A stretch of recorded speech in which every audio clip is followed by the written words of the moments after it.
5월 30일 월요일 아침이 밝았습니다. 이번 한 주도 말씀을 묵상하며 새 힘을 얻고 하루하루 기쁨으로 살아내는 한 주 되시길 축복합니다. 사사기 8장을 함께 봉독하겠습니다. 에브라임 사람들이 기드온에게 이르되 내가 미디안과 싸우러 갈 때에 우리를 부르지 아니하였으니 우리를 이같이 대접함은 어찌 됨이냐 하고 그와 크게 다투는지라. 기드온이 그들에게 이르되 내가 이제 행한 일이 너희가 한 것에 비교되겠느냐. 에브라임의 끝물 포도가 아비에셀의 만물 포도보다 낫지 아니하냐. 하나님이 미디안의 방백 오렙과 스앱을 너희 손에 넘겨주셨으니 내가 한 일이 어찌 능히 너희가 한 것에 비교되겠느냐 하니라. 기드온이 이 말을 하매 그때에 그들의 노여움이 풀리니라. 기드온과 그와 함께한 자 300명이 요단강에 이르러 건너고 비록 피곤하나 추격하며 그가 숫곳 사람들에게 이르되 나를 따르는 백성이 피곤하니 청하건대 그들에게 떡덩이를 주라. 나는 미디안의 왕들인 세바와 살문나의 뒤를 추격하고 있노라 하니 숫곳의 방백들이 이르되 세바와 살문나의 손이 지금 내 손 안에 있다는 거냐. 어찌 우리가 내 군대에게 떡을 주겠느냐 하는지라. 기드온이 이르되 그러면 여호와께서 세바와 살문나를 내 손에 넘겨주신 후에 내가 들가시와 찔레로 너희 살을 찢으리라 하고 거기서 브누엘로 올라가서 그들에게도 그같이 구한즉 브누엘 사람들의 대답도 숫곳 사람들의 대답과 같은지라. 기드온이 또 브누엘 사람들에게 말하여 이르되 내가 평안히 돌아올 때에 이 망대를 헐리라 하니라. 이때에 세바와 살문나가 갈골에 있는데 동방 사람의 모든 군대 중에 칼든 자 12만 명이 죽었고 그 남은 15,000명 가량은 그들을 따라와서 거기에 있더라. 적군이 안심하고 있는 중에 기드온이 노바와 욕부하 동쪽 장막에 거주하는 자의 길로 올라가서 그 적진을 치니 세바와 살문나가 도망하는지라. 기드온이 그들의 뒤를 추격하여 미디안의 두 왕 세바와 살문나를 사로잡고 그 온 진영을 격파하니라.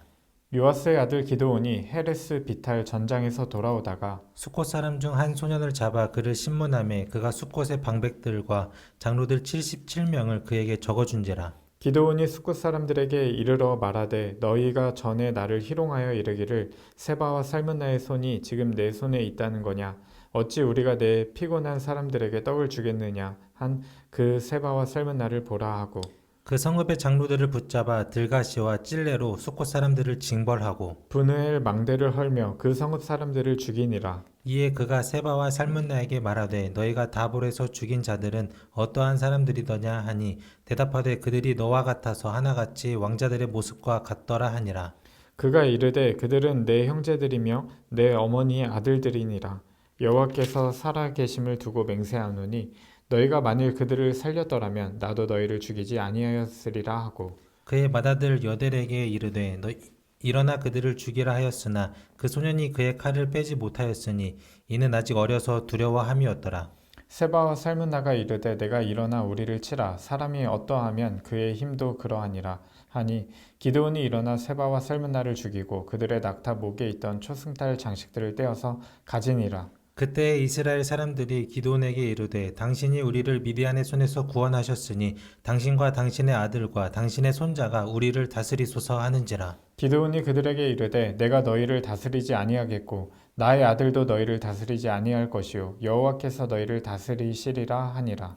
기드온이 또 그들에게 이르되 내가 너희에게 요청할 일이 있으니 너희는 각기 탈취한 귀고리를 내게 줄지니라 하였으니 이는 그들이 이스마엘 사람들이므로 금 귀고리가 있었음이라. 무리가 대답하되 우리가 즐거이 드리리이다 하고 겉옷을 펴고 각기 탈출한 귀걸이를 그 가운데에 던지니 기드온이 요청한 금 귀고리의 무게가 금 1700세겔이요 그 외에 또 초승달 장식들과 폐물과 미디안 왕들이 입었던 자색 의복과 또 그 외에 그들의 낙타 목에 둘렀던 사슬이 있었더라. 기드온이 그 금으로 에봇 하나를 만들어 자기의 성읍 오브라에 두었더니 온 이스라엘이 그것을 음란하게 위함으로 그것이 기드온과 그의 집에 올무가 되니라. 미디안이 이스라엘 자손 앞에 복종하여 다시는 그 머리를 들지 못하였으므로 기드온이 사는 40년 동안 그 땅이 평온하였더라. 요아스의 아들 여룻바알이 돌아가서 자기 집에 거주하였는데 기드온이 아내가 많으므로 그의 몸에서 낳은 아들이 70명이었고 세겜에 있는 그의 첩도 아들을 낳았으므로 그 이름을 아비멜렉이라 하였더라.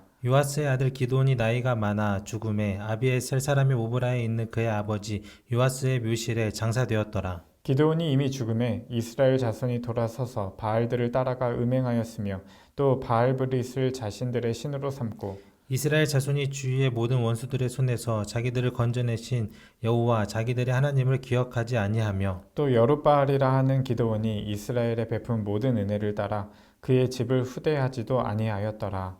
아멘. 오늘 말씀의 제목은 큰 용사의 그늘입니다. 27절 말씀을 요절로 삼았습니다. 기드온은 많은 금으로 에봇 하나를 만들어 자기가 사는 오브라 성읍에 두었다. 온 이스라엘이 그것을 음란하게 섬겨서 그것이 기드온과 그 집안의 올가미가 되었다. 6장에서부터 시작된 기드온 이야기는 하나님께서 주신 소명을 감당하고 미디안 우두머리를 제거하고 전쟁에서 승리한 것으로 절정에 이릅니다. 하나님께서 기드온과 함께 하셨고 그는 큰 용사이고 영웅인 것이 드러났습니다. 그런데 기드온 이야기는 여기서 끝나지 않습니다. 오히려 전혀 예상하지 못한 쪽으로 기드온의 그늘이 드러나며 끝을 맺습니다. 형제 지파인 에브라임 사람들이 기드온에게 와서 미디안과 싸우러 나갈 때 왜 안 불렀냐고 거세게 항의를 했습니다.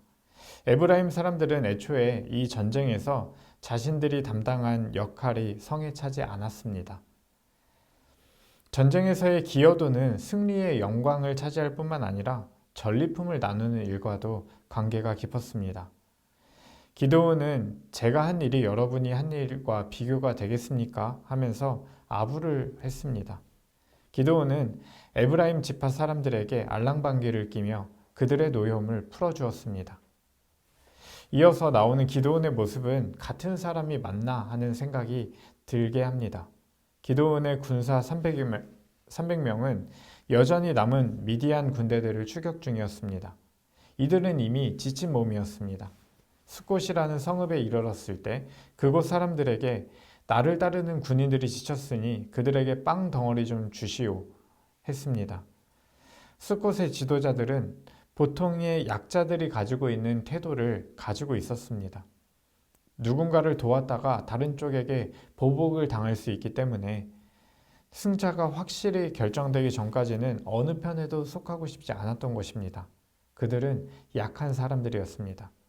그리고 분우엘 성읍에도 가봤지만 같은 태도를 보여주었습니다. 이어 기드온은 쫓고 있던 미디안의 군대를 기습하여서 전멸시켰습니다. 전쟁을 마치고 기드온이 한 일은 숫곳 사람 한 명을 포로로 잡아서 그에게 숫곳의 지도자들과 장로들의 명단을 받았습니다.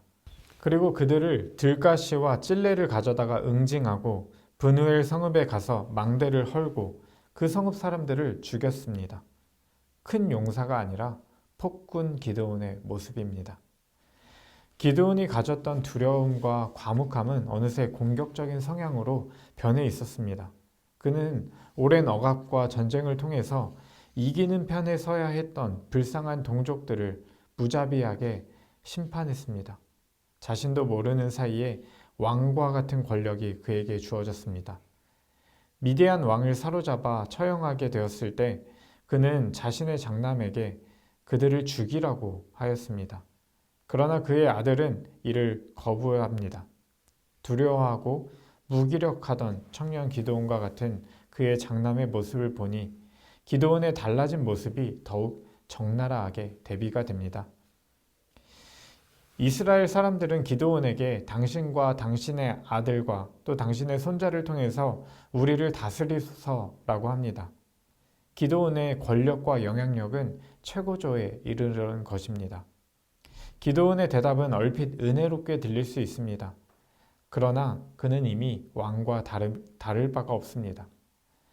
요단을 건넌 그 순간부터 그는 누구보다 왕처럼 행동했고 그에게 반기를 들었던 사람들의 생명을 무참하게 짓밟았습니다. 왕관을 쓰지 않은 왕 기드온은 여생을 집에서 보내기 위해서 돌아왔습니다. 그는 그곳에서 여러 아내와 첩을 두었고 특히 세겜 출신의 첩에게서는 나의 아버지는 왕이시다 라고 하는 뜻의 아비멜렉을 낳았습니다. 하나님과 화해의 제단을 쌓았던 그는 국가적인 배교에 앞장섰고 그런 사람이 되었습니다. 그리고 34절의 말씀처럼 그의 다음 세대는 하나님도 기드온도 기억하지 않았습니다.